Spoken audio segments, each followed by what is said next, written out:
Paga minimale në vend nga sot do të jetë 50.000 lek. Sipas vendimit të Këshillit të Ministrave, paga rritet me 10.000 lek. Përfitues sipas Ministrisë së Ekonomisë janë 307.000 punonjës në sektorin publik dhe privat. Do ketë një rritje të lehtë të një pjesë e punëtorëve dhe normalisht ka efekte pozitive në rritjen e konsumit. Aspekti i dytë shumë i rëndësishëm është pjesa e rritjes të ardhura për arkën e sigurimeve shoqërore dhe shëndetësore, kështu që presim një përmirësim të skemës së pensioneve, sidomos le të themi do financohet pjesërisht edhe rritja e pensioneve, kështu që efekti në ekonomi duhet jetë pozitiv.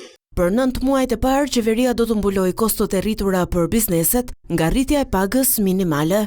Paga minimale në farë mënyrë është një formë edhe për të formalizuar pjesën e ekonomisë. Një pjesë e personave apo një pjesë e kompanive kanë tendencën që të mbajnë të përdorin ato dy bilancet, që të mbajnë paga minimale, por realisht nuk paguajnë me paga minimale, por paguajnë diçka më tepër. Kështu që një rritje pagës minimale në farë mënyrë shton edhe formalizimin e ekonomisë.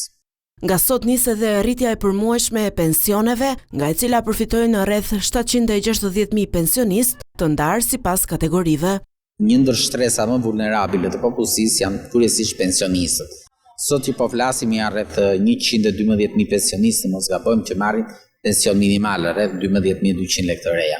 Pensioni urban me vite të plota pune do të rritet 1.800 lek, pensioni urban i pjesëshëm do të rritet 800 lek, pensioni rural 1.000 lek, ai familjar 700 lek dhe pensioni i invaliditetit do të rritet 600 lek.